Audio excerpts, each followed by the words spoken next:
Bonjour à tous, nous sommes le 1er mars 2022.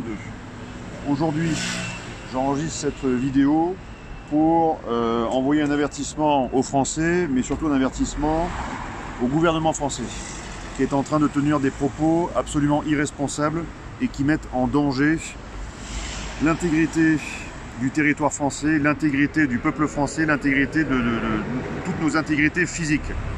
Pourquoi ?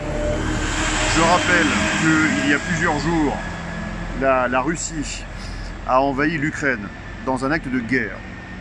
C'est entendu. Mais cette guerre n'a pas été déclarée contre la France. La Russie n'a pas jusqu'ici émis la moindre allocution, le moindre discours visant directement ou indirectement les intérêts fondamentaux de la nation, les intérêts fondamentaux du peuple français.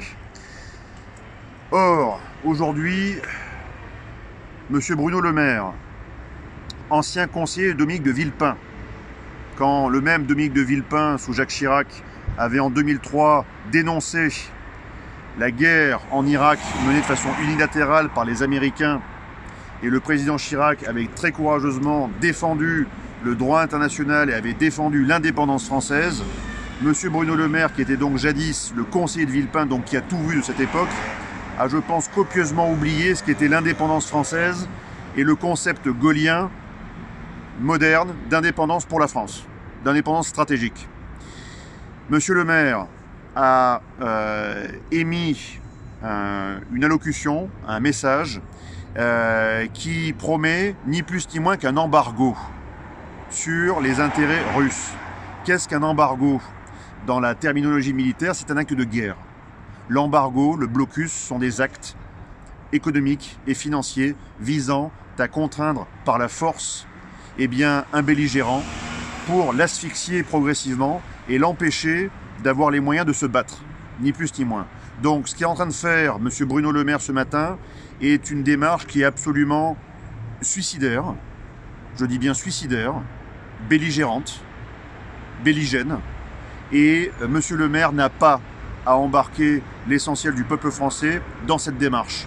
Si il y a des sociopathes au pouvoir, qu'ils soient à Bercy, qu'ils soient au ministère de l'Intérieur, qu'ils soient à la Défense ou qu'ils soient dans l'Élysée, ces sociopathes n'ont pas à mettre en danger nos intégrités physiques, l'intégrité physique de nos enfants, de nos familles et du peuple français et de toute la France et de son territoire.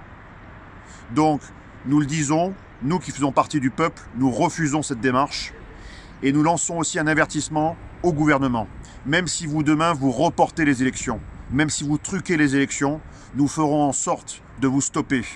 Nous ferons en sorte que vous arrêtiez de nuire à nos intérêts et nous ferons en sorte que vous arrêtiez de mettre en danger nos existences. Nous ne voulons pas, nous, peuple, que vous déclenchiez une possible guerre nucléaire avec la Russie. Car la Russie, je le répète ici, a une doctrine d'emploi des armes nucléaires qui n'est pas une doctrine de non-emploi. Nous, les Français, avons une doctrine de dissuasion nucléaire qui est une doctrine de non-emploi. Nous n'employons pas nos armes, si ce n'est en ultime recours. Les Russes, c'est différent. Ils ont une doctrine offensive nucléaire. Donc je pense qu'il faut arrêter de chatouiller les Russes. Ils sont suffisamment étendus géographiquement et puissants militairement et nucléairement parlant pour, je pense, mériter un tant soit peu de respect, un tant soit peu de dignité dans nos rapports. Là, nous sommes en train de rompre tous les codes diplomatiques et nous sommes en train de devenir, de fait, des belligérants.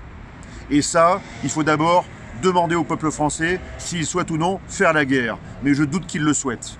Donc c'est un message qu'on envoie à M. Bruno Le Maire, aux membres du gouvernement et au président Macron derrière. Si vous voulez être des criminels et demain des assassins, faites-le pour vous-même, pour vous seul, mais pas au nom du peuple français. Nous sommes le peuple français et nous vous disons non et un jour nous allons vous stopper, vous arrêter dans votre démarche funeste, macabre, qui va tous nous mener à une tragédie sordide et une tragédie qui pourrait être nucléaire. Donc maintenant, on arrête de jouer. Courage à tous.